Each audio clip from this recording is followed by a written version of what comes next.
svo alltaf talað þú veist, byrðina sem konur bera á eitthvað svoleiðis. Þetta það sem að ég tók þetta aðeins fyrir. Men only think about one thing og svo kemur what men think about. Everyone is counting on me. I need to make more money. I need to do better. I have to make it. I'm so tired. Just gotta keep going. Það ótrúlega fjöldi karlmanna í þessari stöðu. Það ótrúlega fjöldi karlmanna í þessari stöðu að þeir eru búnir á því. Þeir mega ekki gefast upp. Það svo mikið af fólki sem að reiði sig á þá. Og það þitt hlutverk sem karlmaður að vera kletturinn í fjölskyldunni þinni. Og það eru ákveðnir hlutir sem að við sem karlmenn annarkvort deilum ekki, við eigum ekki að deila sumur hlutum með konunum. Við eigum ekki að leggja þá byrði á þær alltaf. Þær hafa nóg sína byrði.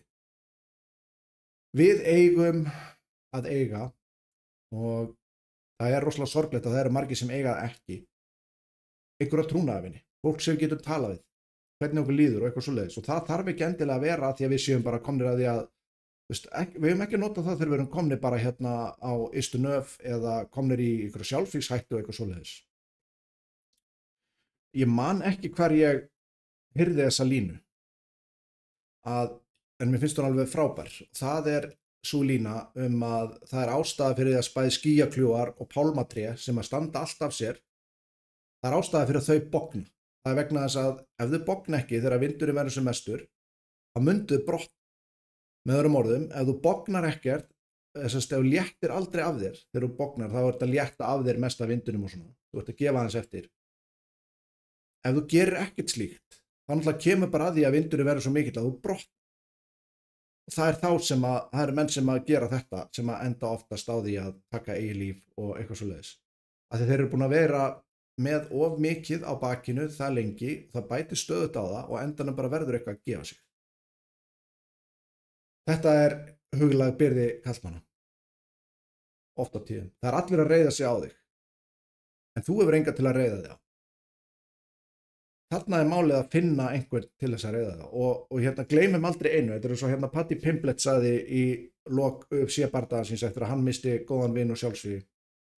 Hann sagði, ég vil frekar eyða 2 klukkutímum með þér, þar sem þú ert að ræða við mig allt milli himins og jarðar, heldur hann að mæta í jarðarförina þína. Og höfum þetta á hreinu. Ég hef talað við marga þegar kemur að því sem eru á slæmum stað í lífinu og ég hef ráðlegt rosalega margt og ég hef mist marga nákvæmna mér úr sjálfsvígi. Því miður. Það eiginlega ástæðan fyrir ég byrja á þessu öll saman. En eitt mesti eye-opener sem menn og meira svo konur virðast fá þegar þú segir þeim að maður bara segir þeim alveg svo og ég veit alltaf svarið fyrirfram. Ef einhver vinur þinn kæmi til þín með sínar áhyggjur og þú kæmi staði að hann væri á virkilega vondum stað, myndir ekki vilja að sá aðili myndi hafa samband við þig. Þetta segja allir já, skilur. Það vilja allir vera til staðar fyrir vini sína. Og þá spyr ég alltaf, af hverju leyfir vinum þínum ekki að vera til staðar fyrir þig?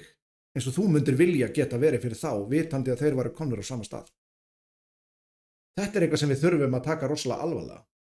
Af því þetta að kosta mörg líf. Mörg líf.